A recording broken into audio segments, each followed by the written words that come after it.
Et puis, c'est un phénomène dont on parle de plus en plus ces dernières semaines. Et vous êtes là pour nous éclairer, Camille. Bonjour, Camille Payot. Bonjour. Il s'agit de ces agressions en piqûres dans les soirées. En Angleterre et en France, il y aurait beaucoup de cas. En Belgique, on en aurait recensé dans plusieurs festivals en Wallonie et lors de la Belgian Pride notamment. Où en est-on réellement maintenant ? Alors à l'heure actuelle, 7 plaintes ont été déposées en Belgique, dont 2 à Bruxelles. Mais par contre, le mystère plane toujours autour de ce qu'il y a à l'intérieur de ces piqûres. Un point commun, ces personnes pensant avoir été victimes de piqûres sauvages ont des traces sur la peau. Et souvent, elles se sont réveillées le lendemain avec une tête lourde, des nausées et quelques pertes de mémoire. Alors là, oui, on peut penser à une très mauvaise gueule de bois, sauf que quand même, il y a ces piqûres sur la peau. Et malheureusement, quand je parle de mystère, c'est parce que pour le moment, on ne sait pas ce qui a été administré, car aucune analyse de sang n'a été réalisée. Et alors, est-ce qu'il y a des hypothèses autour de ce mystère, autour de cette substance qui pourrait être à l'intérieur des piqûres ? Oui, il y a 2 hypothèses possibles. En tout cas celles qui ressortent le plus. La première, c'est qu'il s'agirait de piqûres d'insuline. Ce produit permet de réguler le taux de glycémie lorsque l'on est diabétique et de le diminuer plus précisément.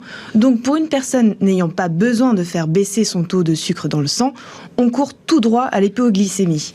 Et je ne sais pas si vous avez déjà été en hypoglycémie, mais ce n'est pas du tout agréable. On a des nausées, de la fatigue et parfois notre vision est floue. Bref, pas du tout une bonne sensation. Et la deuxième hypothèse porte sur la question: est-ce qu'il y a vraiment un produit dans ces seringues ?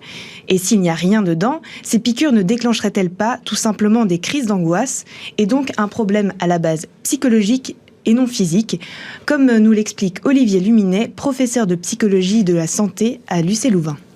On peut quand même penser qu'ici, on fait appel à des peurs particulières. L'idée qu'on injecte un produit qui aurait une influence sur nous ou nous injecter une maladie, ça éveille des peurs extrêmement fortes chez les gens et ça les incite à développer leur imaginaire par rapport à ça.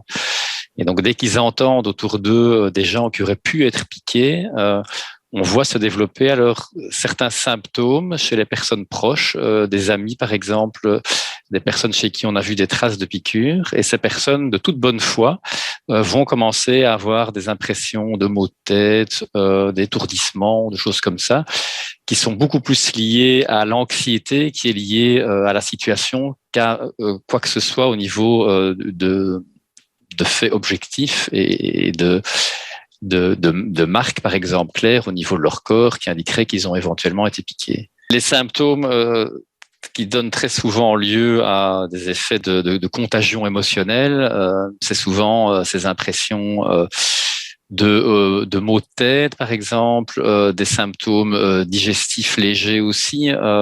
Et donc, fatalement, ce sont des symptômes assez généraux qui peuvent ressembler à des symptômes particuliers qui sont liés à certains des produits qui auraient pu être injectés.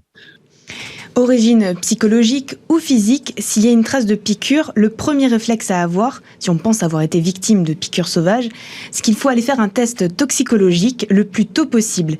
Et aussi un dépistage après 6 semaines afin de vérifier si on n'a pas été infecté par le VIH ou une autre hépatite B ou C, car ces maladies sont transmissibles juste avec un coup d'aiguille.